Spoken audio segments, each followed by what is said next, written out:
start the second part of this lecture, which is devoted to part I described methods which get rid of the Doppler effect by saturation spectroscopy or two-photon spectroscopy, that is by using light which is intense enough to produce nonlinear effects in the atomic sample. In the second part of the talk, I will describe a method which is in principle much simpler, which just consists in stopping the atoms. And so I will describe experiments which are done with ions, special kind of atoms which have lost an electron, and which are kept at rest or as much as possible at rest in a trap, a configuration of electromagnetic fields which forces the ion to stay in a well-defined confined region of space. So this has many advantages if you can do that, because then you suppress completely the Doppler effect, of course. Even, and as we will see, the recoil shift is suppressed, because if the atom is rigidly connected to the trap, when it emits a photon, what will recoil is not the atom alone, but the atom plus the trap. That is, the whole Earth will recoil with the atom. And of course, the 1/m effect means that the shift will become completely negligible. So it's again something which looks like the Mossbauer effect. So you get rid completely of the recoil shift. And the second order Doppler effect is also vastly cancelled because the atom have a very small velocity, a residual velocity in the trap. So the course could have take many directions here.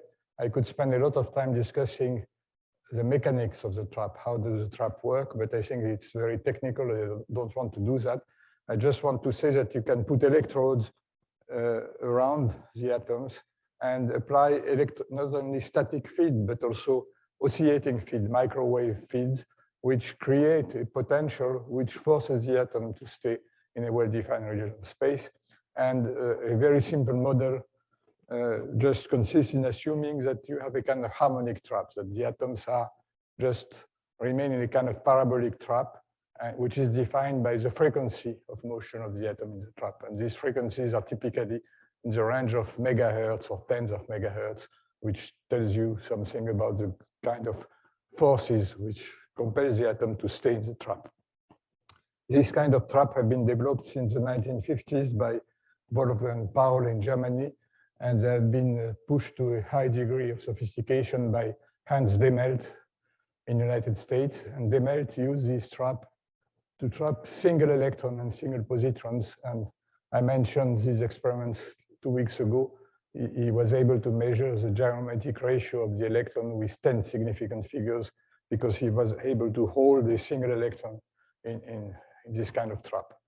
But what I will describe today is not the traps acting on elementary particles, but the trap acting on atoms, charged atoms, which are ions, because then the number of experiments you can do is much bigger, because you have internal degrees of freedom. You can use lasers to excite the ions from one electronic state to another one, and you can do a lot of spectroscopy. You can also decide that 2 levels of the ions are the states of a qubit, a 2-level system, and you can manipulate the qubits. You can also have 2 ions talk to each other because they're in the same trap, and build quantum gates which allow information to be distributed between the ions, and this is a very important system to study quantum information. So this is a very interesting system. These experiments with charged atoms have started in the 1970s, and I describe you here the first signal in which a single ion could be seen. You see this, at the tip of this arrow, you have a bright spot here. This is just one barium ion, a single ion, which scatters the light of a laser. A laser is exciting a transition between the ground state and the excited state of the ion. The ion goes in the excited state, then comes back by fluorescence, spontaneous emission, and the cycle starts again. And since you can have millions of cycles per second, a single atom, a single ion will scatter millions of photons per second into a microscope, and you see it here. It's really amazing, because first of all, it's historical. It's the first time a single atom just isolated in space could be seen. And this looks, this is a contradiction to what Schrödinger said. When Schrödinger said, we assume that we work with single particle and it gives ridiculous consequences. You see, you can do that. And also compare the light that you can see on the side is just stray light. The fact that a little bit of the laser light is scattered on the electrodes. These electrodes are metal pieces in which you have 10 to the 23 atoms. And here you have only one atom. And you see one atom on the background of 10 to the 23 atoms, because this atom is resonantly excited by the laser light. And you see the power of resonance excitation, which allows you to filter out one atom out of billions of atoms, which are just give the parasitic the background scene. So this experiment, which was done by Toshek and Demelt back in 1978, demonstrated that it's possible to manipulate a single atom. But now, if you want to do spectroscopy, you have many problems to solve. This transition is good for detection, but it's not good for spectroscopy because the lifetime of the excited state is short. You need a short lifetime in order to be able to recycle a lot of photons out of this transition. But of course, if you want to do precise spectroscopy, you need to have an excited state which has a very small line width that is a very long lifetime. And this is contradictory with this. So you need to work with ions which have many levels, and you have to choose one transition for detection and one transition to do spectroscopy, and they cannot be the same transitions. And Demelt invented a method to do very precise spectroscopy and at the same time have a high detection efficiency. And he called it the shelving technique. I will try to describe to you it on this slide. It relies basically on systems which have three levels. You have a ground state, which is here. This is in the case of the calcium ion. You have a ground state S, an excited state P. This transition is a transition used for detection. It is strongly allowed. P has a short lifetime. And so if you excite with a laser on this transition, the system will undergo a large number of cycles per second, and you will have a lot of fluorescence light on this transition. Now you have a third level here, which is a D state. And the transition from D to S is forbidden. So this level has a long lifetime. If you want to excite it, you need a laser which is rather intense and which will excite it with a much smaller probability on the S to D transition here at 729 nanometer. So this is a spectroscopic transition, and this is a detection transition. So how will you see? Why is it called the shelving technique? What happens is that each time this laser is bringing the atom from S to D, the D state is like a shelf. The atom is just put here and it stays here for a long time. So it's like shelving a book on a book shelf. And what happens when the atom leaves the level S and go to D? The fluorescence here is stopped because there is no longer the ground state to be excited. And so you see that each time the atom is going from S to D, there is a sudden interruption of the fluorescence on the S to P transition. And you see this happens very clearly here. You see when you have a lot of fluorescence, it means that the atom is going from S to P. And each time one photon is absorbed from the red beam here, suddenly the fluorescence disappears. And the rate at which this jumps, and these are quantum jumps, this is due, in fact, what you can say is that this laser here is measuring the population of the S state, the probability for the atom to be in the S state. If it finds the atom in the S state, you have a lot of fluorescence. If it does not find it here, you have no fluorescence. And as quantum mechanics tell us, this is a collapse which occurs instantaneously. This is a quantum jump. And you see here that the rate at which these jumps occur depends upon the mismatch between this laser and this transition. If this laser is far away from the transition, the jumps will not occur. The system will always go from S to P.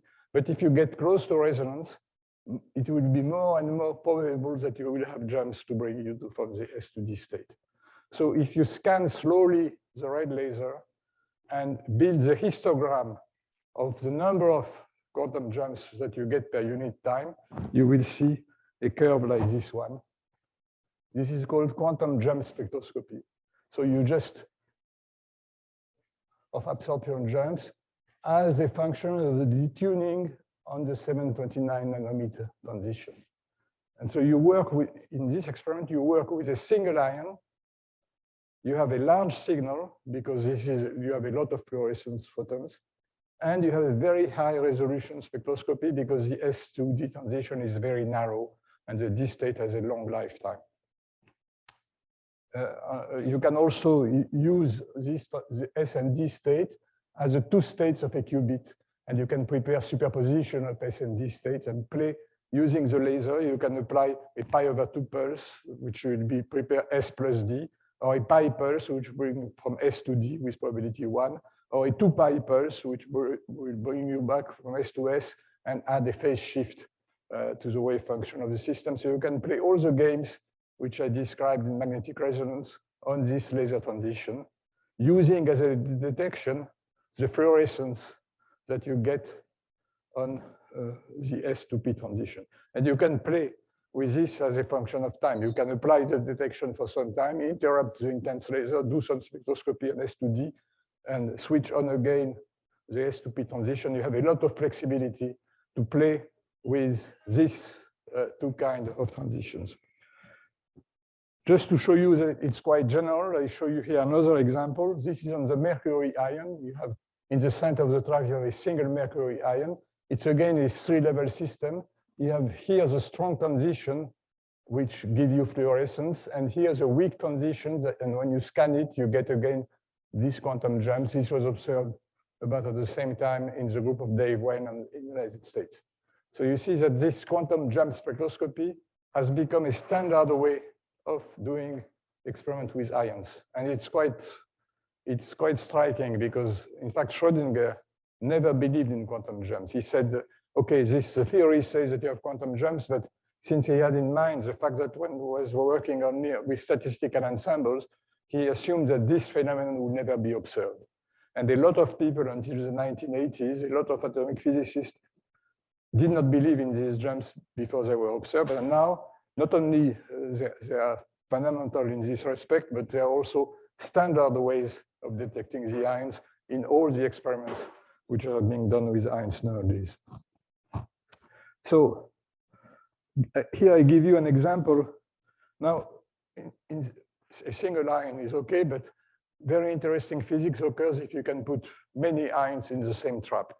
In particular, if you want to do quantum information, what you want is to put some information in one ion and use this information to affect the motion of another ion in the chain. So how do you have this kind of chains forming? Here you see 5 beryllium ion. You see the scale here, it's 0.2 millimeter. Here you see 7 calcium ion. And here you see 30 calcium ions. They form a string of ions which are more or less equally spaced. Why? So it's kind of crystal. Here are these are one-dimensional crystals, but you can also build 2- and 3-dimensional crystals. What is the interaction which makes these crystals possible? In fact, what the ions want to do is to go at the center of the trap, because that's where the attraction is. But if you put more than one ion, they repel each other by Coulomb interaction. And so they take a position, a structure, which is a balance between the attraction to the center of the trap and the repulsion. And you can build a trap, which is a kind of linear trap using electrodes. You see here blades, and these are closing electrodes. You apply electromagnetic fields on these electrodes, and you keep the ions along a line. So you have a kind of one-dimensional crystal. And these crystals have a ground, there is a ground state, which is a state in which you have a minimum motion. But then you can excite vibration modes.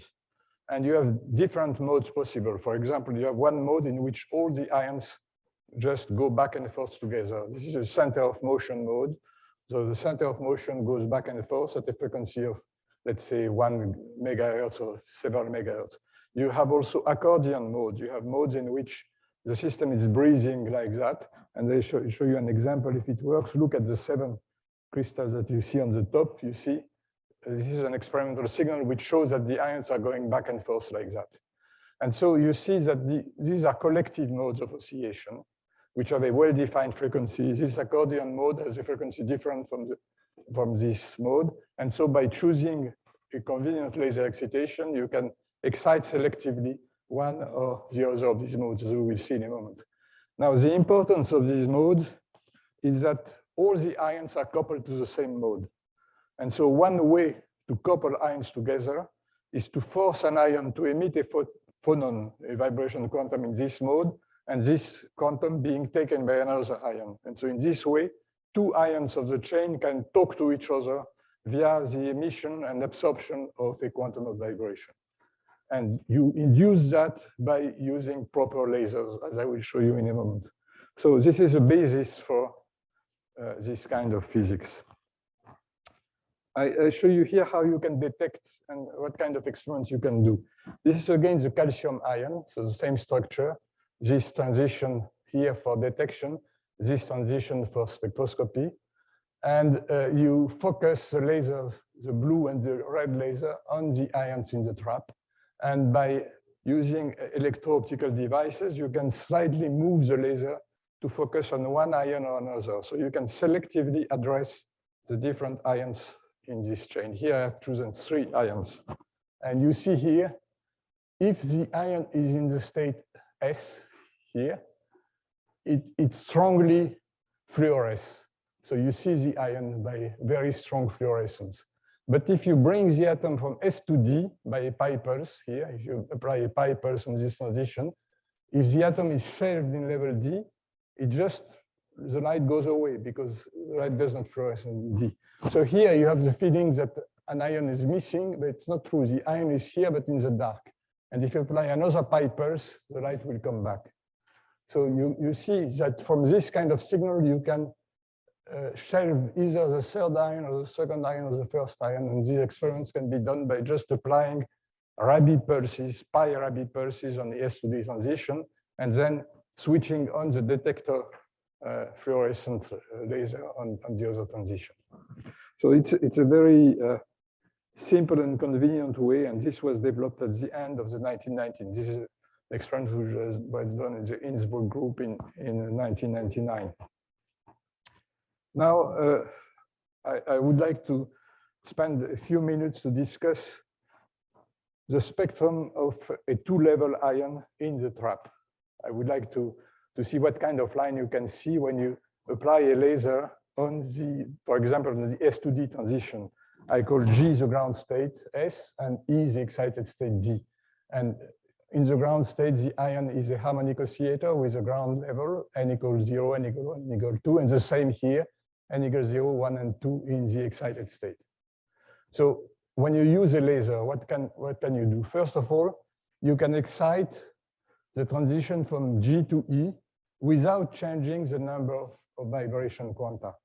N is the number of vibration quanta. If you do that, what one says that one excites the carrier band, the band which corresponds to the naked ion frequency from E to G. And for that, you need to have a laser frequency equal to omega EG. So this is called the carrier band. But you can do something else.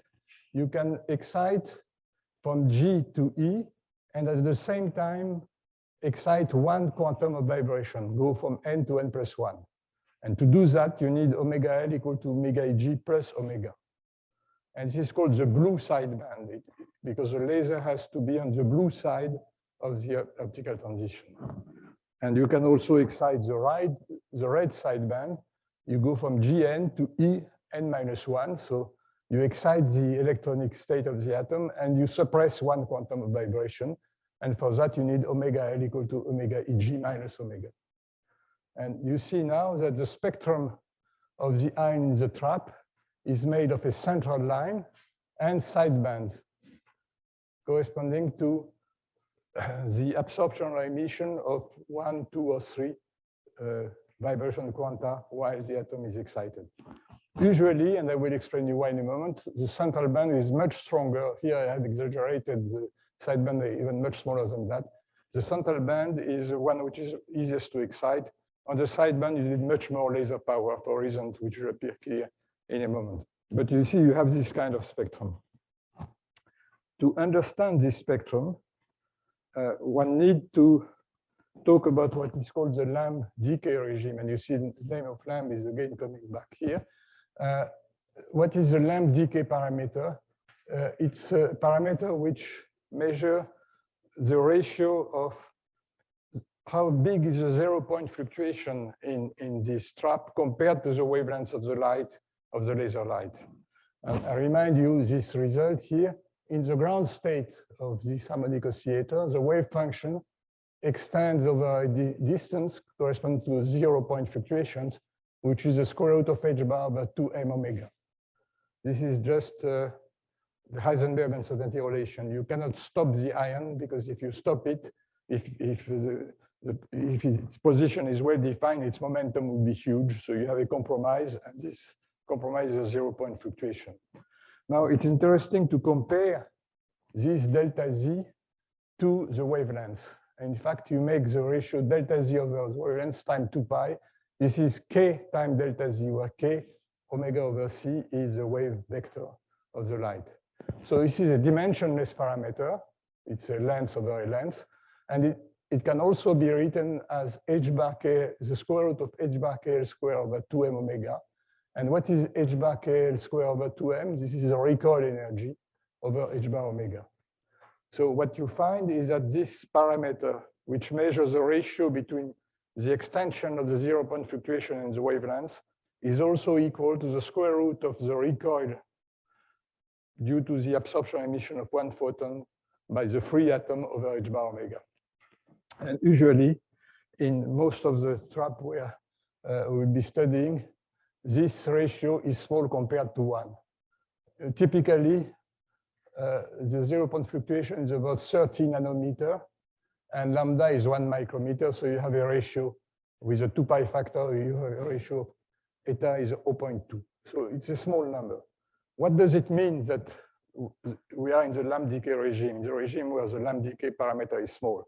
It means that the ion is exploring a very small fraction of the wavelengths, which means that the phase of the light is almost constant over the excursion of the atom, which means that the Doppler effect will be very small because the atom is not exploring a large part of the wave. And another way to say the same thing is to say that the recoil that the photon would have in free space is much smaller than h bar omega, which means that the atom is, in fact, linked to the trap in a much stronger way that what corresponds to the recoil energy. In other words, what happens is that when the atom emits a photon, it's mostly the whole trap which recoils and not the atom. It also means that the probability to be on the carrier band is much bigger than the probability to be on sidebands. You can excite sidebands because you have a lot of laser power, but once the atom is excited, it will most probably fall down without changing the number of quanta, because changing the number of quanta will cost in terms of it will be much bigger than the recoil energy. So this is very useful. We have to be aware of the fact that the Lamb decay regime, when you are in the Lamb decay regime, it's a good way to suppress the Doppler effect and the recoil effect. Now, on this slide, I apply this to show you that the sideband exciting an atom on the right sideband is a very efficient way to cool it down to the ground state of motion, to the ground state of the trap. Suppose that the atom is here, that you have 1, 2, 3, assume 5 quanta of excitation. The ion is just moving back and forth with a lot of vibration energy. And you shine light on the right sideband. What does it mean? It means that you go from here to here and you lose 1 vibration quantum at excitation. Now the atom will fall back in the ground state. But when it falls back in the ground state, most probably it will fall with delta n equals 0 for the reason I said before. So you see what happens in a cycle, you lose one vibration quantum. You force the atom to lose a quantum at absorption, and then the number of quanta remains the same at emission. Now, and then the cycle repeats. And so what you see is that after a few cycles, the system will go down to here. And when it goes down to here, to this point, then he cannot absorb anymore on the right sideband because there is no level here. Below 0, you can go to -1. That doesn't mean anything. So you see that this is a very efficient optical pumping, which force by successive red sideband absorption the ion to lose vibration quanta until it is in the ground state. And when it is in the ground state, if you look at the spectrum, all the red sidebands have vanished. So you see the dissymmetry in the spectrum means that you are at 0 degree temperature for this mode. When you reach this state, the only thing the atom can do is to absorb on the carrier or to absorb on blue sideband to increase the number of quanta, but it cannot absorb on red sideband because there is no quanta left to be absorbed. So by measuring this, by using the fluorescence cycle to measure this spectrum, you measure the temperature of this mode of vibration. And you see how, in the end, this process is cooling the ion. It's a way, very efficient way to cool the ions to the ground state. At this stage, I would like now to just make a small remark and digression about the two kinds of qubits which have been studied with this kind of experiment. The first one is the one I have just described to you up to now. For example, the calcium ion, you have the ground state, an excited optical transition here, which has a very long lifetime, a metastable state here, and you use another transition here just to detect. So this is exactly what I have said up to now. And if you want to make a qubit out of it, this is the state 0 of the qubit, this is state 1 of the qubit. And the qubit, the electronic states are coupled to the vibration states, which will be useful to do quantum information. But there is another kind of qubit. So here you see the carrier.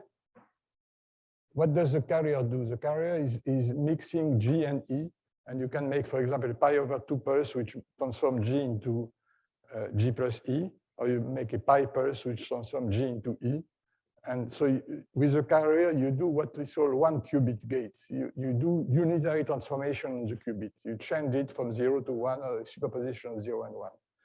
And the other kind of transition you can do are the red sideband transition. And these are useful to operate 2 qubit gate, because what you do here is that you start with a system which has a configuration of E and G states. You excite a vibration mode, which is common to another ion. And then this excitation can be transferred to the other ion, and you can have the two ions talking to each other. So on the right sideband, you have transitions which can be used to make 2 qubit gates, to couple 2 qubits via a conditional operation. So this is one kind of qubit. Now you have another kind of qubit, and these are the qubits which have been used in the Dave Weinman group. An example is the beryllium ion. In this case, the 2 qubit states are 2 substates of the ground states. G and E are very close in energy. For example, there's 2 hyperfine levels of an ion. And you have to couple them together. And of course, you have a microwave transition here, but it's convenient to use lasers. And so you use a laser in a Raman process. You have 2 lasers, L1 and L2, and you absorb 1 photon from laser 1 and re-emit by stimulated emission a photon in laser 2. And now it is a difference of the frequencies, omega L1 minus omega L2, which has to be equal to omega Eg. So you have now, instead of having just a 1 photon process, you have a Raman process, but which is also coherent. And you can have a pi/2, a pi pulse, or a 2 pi pulse in this Raman process, just depends upon the length of time during which you apply these pulses. This is the central carrier, but you can also apply this on the sidebands. This time you adjust omega L1 minus omega L2 to be equal to omega Eg minus omega. And I think there is a mistake in the notes I gave you. I did not make the right transition, but you see here, you start from n and you go to n-1 when you have this condition. And this is again a red sideband of the Raman transition, and it allows you also to couple the electronic states E and G to a vibration number of quanta, and this is useful for gate operation. So now I think we are ready to discuss the way we can build a quantum gate between two ions. And just to be specific, I will start with a single ion. So I assume that I have one ion in a trap, and I will take the configuration I just discussed, in which the two qubits states are just two electronic states in the ground state. So I assume here a hyperfine structure, and the G state corresponds to MF equal plus 1/2 in the lower F state, and the E state is the same MF equal 1/2, but in the F equal, this is 1/2 and this is 3/2. So you see here the two levels of the qubit. And again, you have either the carrier transition. So you start, for example, from G and you go to E with 0 phonon in a Raman process, or you have the red sideband, you go from G1 to E0 with a Raman process. So you can excite the qubit in this way. And you need another trick, and you will understand that in a moment. You need an auxiliary level, which I call I here, which is a different sublevel of the F equals 3/2 manifold with MF equal minus 1/2. And you can, on the right sideband, you can go from G1 to I0 and back by a Raman process. And if you make a 2-pi pulse on this transition, you just change the sign of the G1 state, because you know if you make a 2-pi pulse, you come back to the same state, but with a pi phase shift. And this pi phase shift will be very important in the qubit operation, as we will see in a moment. So if you look at this configuration, what I have shown that if you have a sigma minus polarized 2-pi Raman pulse, which provides this transition, the qubit plus the vibration mode undergoes a pi phase shift of the quantum state only if you are in G1, because G1 can go to I0, but G0 cannot go to, there is no level to go from G0 to I-1, and all the E states are not going where they should. So in fact, you see that this auxiliary state is only an intermediate state which allow you to give a phase shift to the G1, to the G state if there is one quantum of vibration in the system. And this is a gate operation. In this case, what we have, E and G is a control qubit, and 0 and 1 phonon, 0 and 1 vibration quanta is the target qubit. And you see what happens is that you have a change only if G is equal to 1 and N is equal to 1.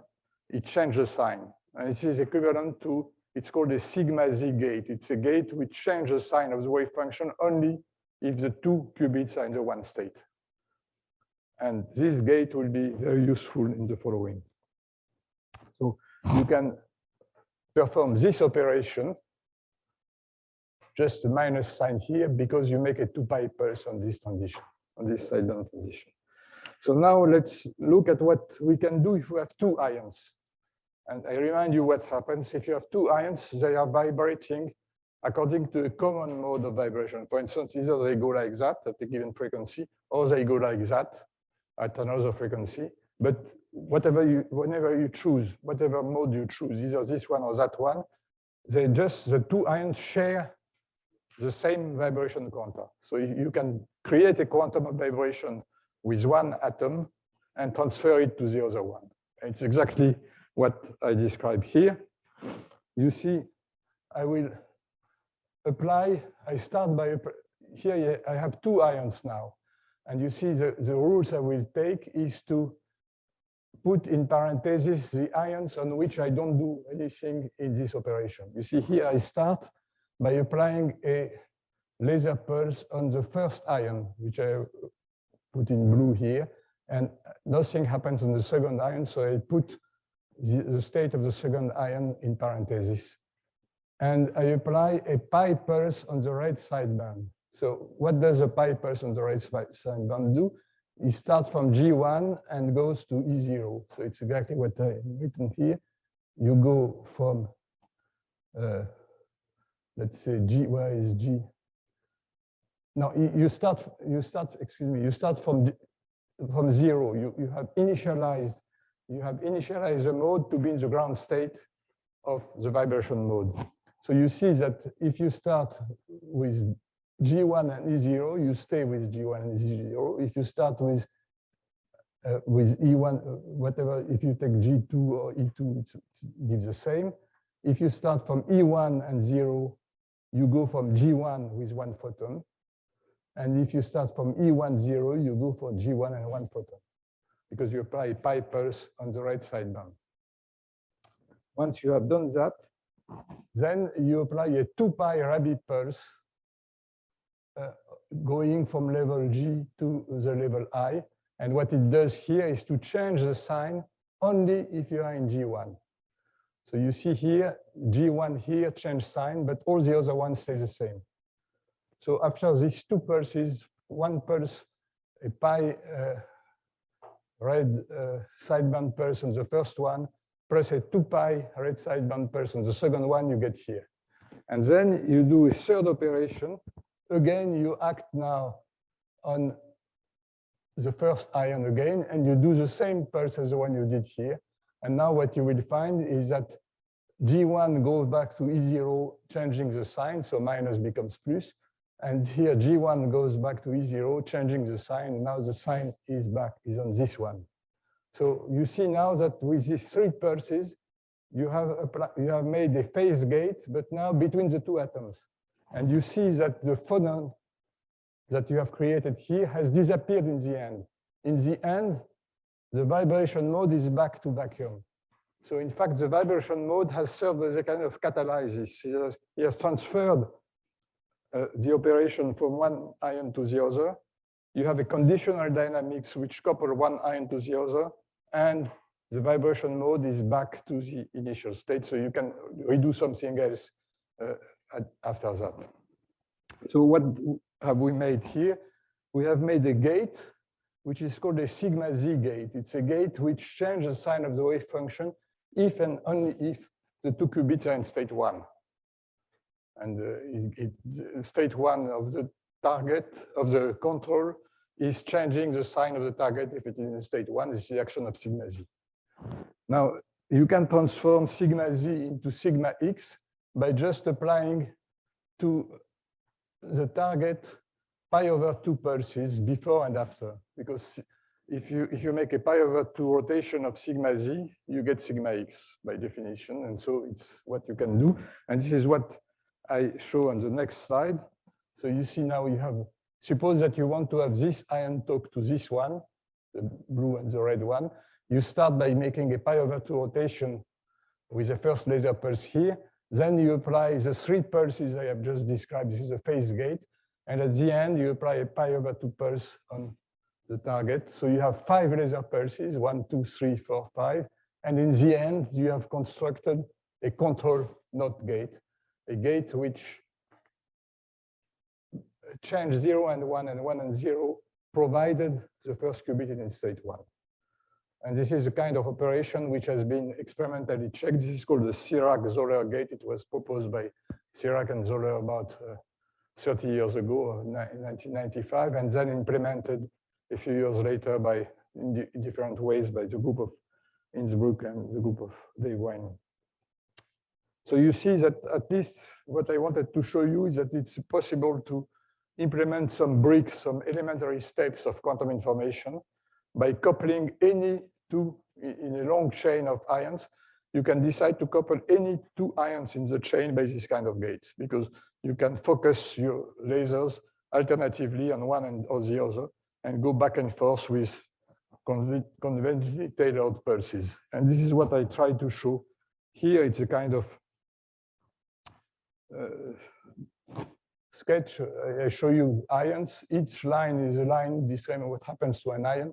And you have a sequence of operations which you can decide the single single qubit or 2 qubits. I have not shown you. 2 qubit operation are shown by this kind of link. Single qubit operation is shown by just an operator acting on one of these lines. And in the end, you detect, and the way to detect is to switch on the other laser, the laser which goes to the detection scheme, and decide whether you find the atom in this level or not after all the operations that you wanted to perform. And this is the principle of operation of what could be a quantum computer. But you see the problem is in the sentence I have written at the bottom. Demonstration have been made with a few ions, let's say 10, 20 ions. The fidelity of the gates, that is the precision with which you can apply this pi over 2 pulses, the fidelity, the efficiency of detection, all this has to be improved tremendously because you want to do operation with millions of ions, not with a few tens of ions. And we are very, very far from realizing this. Decoherence, loss of quantum coherence when you increase the size of the system becomes a tremendous difficult problem to solve. So I don't want to discuss that point here, but I just want to tell you that this is one of the systems in which this kind of operations are being studied. Of course, there is another aspect of quantum information they should develop to make you understand the interest in this is to describe the algorithms which can be used with these quantum gates and the kind of calculation which would be sped up, which would become much more efficient if you use quantum superposition, entanglement, and so on. But this would be a full course by itself, and it would bring us much in direction I don't want to take here.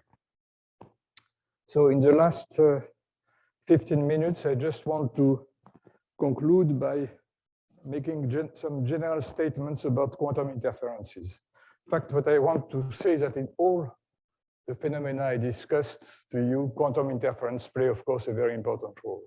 And I would like to start with the simplest of all the effects I discussed, which is the Rabi oscillation. And I remind you how the Rabi oscillation works. You have here the block sphere. This is the state 0 along the z-axis, spin up, and this is spin down. And in the rotating frame, you apply a magnetic field along the, let's say, along the y direction, the x direction, excuse me.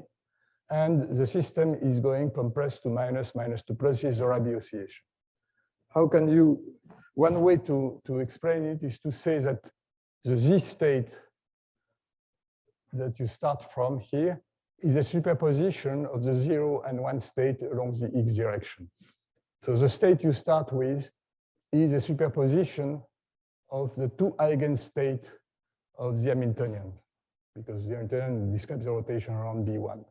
And if you start from this state at time t equals 0, at time t, you will have a phase E minus I omega 1 t over 2, and here E plus I omega 1 t over 2. So in fact, your system evolves as a linear superposition of these 2 states with different phases. And then at time t, you want to make a measurement. So you project psi t over the state 1z to decide whether you have made a transition from 0 to 1. And you find this result. You have now one amplitude, which is a product of 0x with 1z, and the other amplitude, which is a product of 1x with 1z, each of these amplitudes having a phase factor like that. And you find, of course, in the end, you find the Rabi oscillation.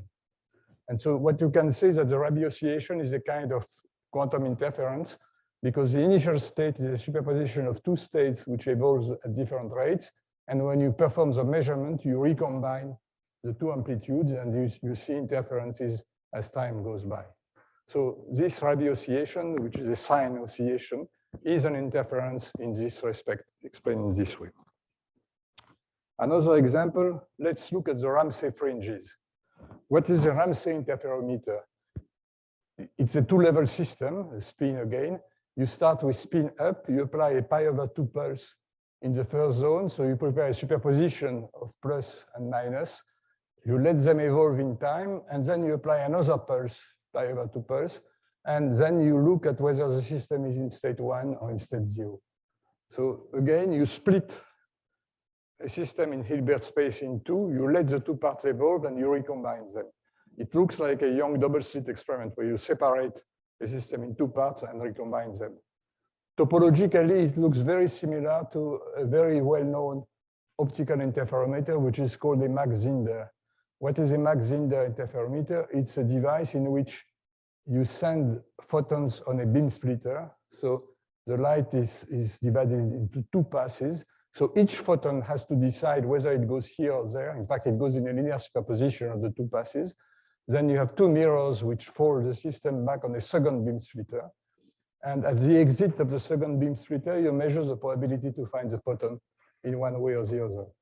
And again, you get interferences depending on the path difference between the two ways. Here also, if you put a dephaser, if you dephase one part of the wave function, you will see fringes which will be displaced by this phase. And in the two cases, you have something which is described by exactly the same mathematics. It's a very close system. And the Ramsay Interferometer will play a very important role, as we will see in atomic clocks. And it also plays an important role to measure very small phase shifts in some experiment that will be described to you in the following lectures. But again, I want to insist that this is an interference phenomenon. You split the system in two parts. Each part evolves with its own amplitude. You recombine the part and you look at interference in the probability of finding a final result.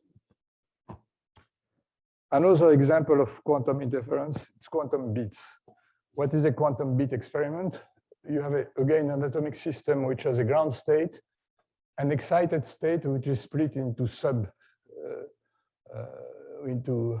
which has several sublevels, several states which are spaced by a small interval, for example, hyperfine structure state or fine structure state.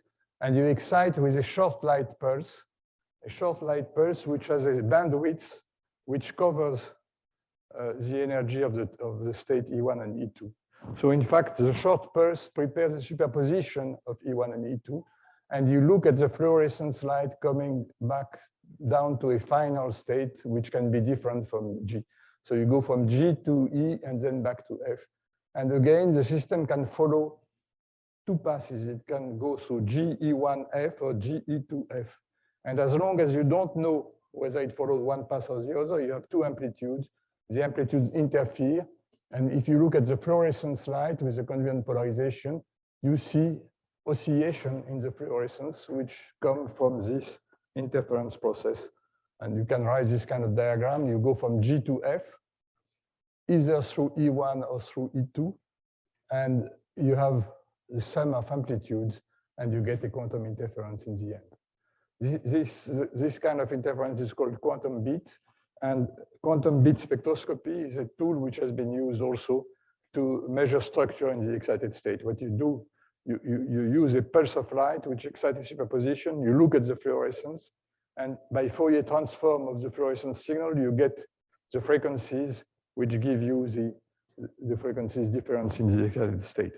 So these are experiments I did myself back in the 1970s. You see here, for example, examples of quantum bits corresponding to hyperfine structure in the 7p rehab state of cesium.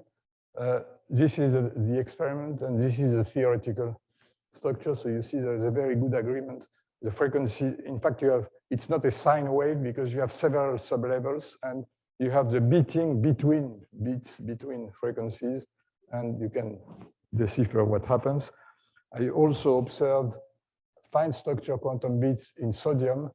And you see when you go from the 9D to the 13D state of sodium, you see these bits which are slower and slower. In fact, the time scale changes from one to the next. And so this is another example of quantum interference. Another example is shown here. When two levels cross, when you apply a magnetic field, Zeeman sublevels coming from different states can cross for some values of the magnetic field. If you do a fluorescence experiment and if you excite a superposition of these two states, the coherence accumulates when the frequency goes to 0, and you get an increase in the fluorescence at the crossing point. it looks like a Handler effect. I remind you that last week or 2 weeks ago, I discussed the Handler resonance in the ground state of atoms. Here, it's a kind of level crossing in the excited state in fluorescence. Again, it's a quantum interference phenomenon. Now, the last one I would like to describe is an interesting effect, which is called dark states and electromagnetically induced transparency. So it's an interference effect which occurs again in a three-level system. I consider a system which has two ground states, B and A, and an excited state E, having a lifetime gamma, which is a short lifetime. And I excite the system with two light beams. One strong light beam, which is resonant with the A to E transition, with a Rabi frequency omega p, and a weak probe beam, omega s, which goes from B to E, but can have a detuning delta between B and E, and I scan the frequency of this weak beam. So it looks a little bit like what I said before, but it's in a different context. And omega s is small compared to omega p, and both omega p and omega s are small compared to gamma. So what happens, in order to understand what happens, I will make one remark first. Let me build the wave function, which is a linear superposition of B, the B state, with multiplied by omega p. So I take the B state, I multiply it by the Rabi frequency of zero transition, minus the A state multiplied by omega s. So I have here a superposition. And if I take this superposition, it's quite clear that this state is uncoupled to the excited state. Why? Because if I want to see the coupling with the excited state, I have to multiply omega pb by omega s, so I get omega p omega s, minus omega s times omega p. And so I get a cancellation. So you see that this superposition has a quantum interference which decouples this state from the excited state. And this occurs, of course, at time t equals 0. The other superposition, the one with the plus sign, on the other hand, is strongly coupled for obvious reason, because the superposition, instead of having minus, you have a plus sign. So you see that, in fact, this state, and I normalize it by multiplying by this factor, this state is uncoupled. And of course, this state evolves in time with a phase factor of B as phase factor of A. And one can show that, in fact, this state with its evolution in time remains uncoupled, provided omega s minus omega p is equal to EA minus EB over H bar. That is provided you have the Raman condition satisfied to go from B to A with conservation of energy in the process, absorbing a photon in the omega s in this mode and emitting a photon in the other. So you see that there is a linear combination of B and A which cannot absorb light, which is such that the absorption on one is compensated by the absorption on the other. So what does it lead to? I can redefine now in the ground state, take as a basis psi2 and psi minus. And you see that the state psi plus is strongly coupled to the excited state, whereas the state psi minus is not coupled. And this is for absorption, but of course you have simultaneous emission, which allow you to fall back. And you see that now you have a scheme which is an optical pumping scheme. The system will start from here and just end in this state. After a few cycles, the system will be entirely into the dark state, which is unable to absorb light at all. And so you see that the combination of these two light fields going on the system will end up in the following situation. This will happen only if the resonant condition, the Raman condition, is fulfilled, which means that delta, the detuning of this transition, has to be very small. It's only at the center of the absorption of the probe beam that you have this decrease in absorption. And this is called electromagnetically induced transparency. you see experimentally what happens. If you have only the weak beam is strongly absorbed by the medium. But if you put the pump beam omega p also on the system, at the center of the absorption line, there is a suppression of absorption, which is due to this negative interference. So at the center of the profile, you have a strong reversal of absorption, and you have a complete transparency when delta is equal to 0. And the width of this curve, the theory shows that the width of this curve is proportional to omega p squared over gamma, which is very small compared to gamma. So this is gamma prime, and it's very conspicuous if you have this condition. You have a strong pump, but much weaker than gamma, and a weak probe. And the probe is going completely through, whereas it will be completely absorbed if the pump wasn't here. So it's transparency which is induced by the pump, and which is a quantum interference effect. The fact that the system managed to get into a dark state which cannot longer absorb light. So this is absorption.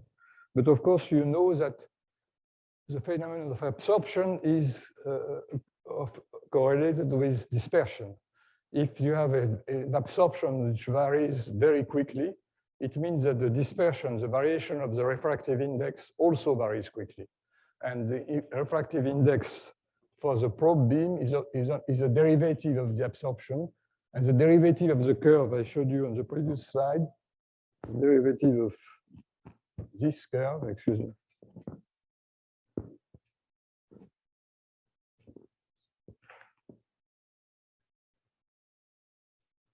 The derivative of this curve is the curve which I show you here.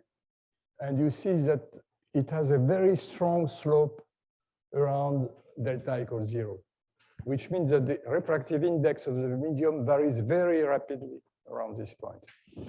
And an important feature of the refractive index, the variation of the refractive index, is that it is related to what is called the group velocity of the light. In fact, if you send a pulse of light, which is the experimental pulse experiment, this pulse of light has a spectrum. Omega is not a single value. Omega is spread out over g omega, and the phase here varies very quickly because the index is a function of n, of omega.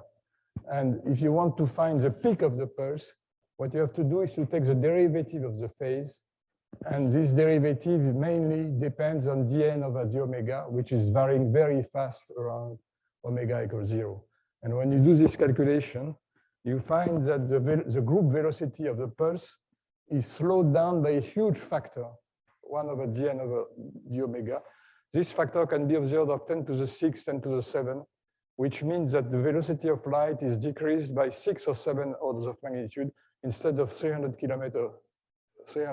kilometers per second, it becomes meter per second, tens of meters per second. It's called slow light. So this slow light phenomenon, which is due to electromagnetically induced transparency, is a quantum interference effect. It's related to the fact that in the medium, you have a superposition of states which won't absorb the combined light of the pump and the probe. And this kind of experiment, the result is shown here. You see here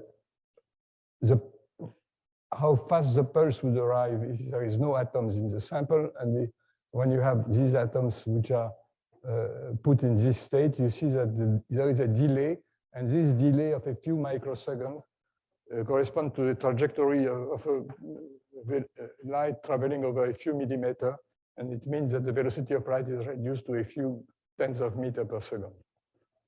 So many interesting experiments have been done in this context. I just wanted to mention that here, and to conclude this lecture, I will tell you that I have described here various methods of high-resolution spectroscopy applied to atomic gases and to ions in traps.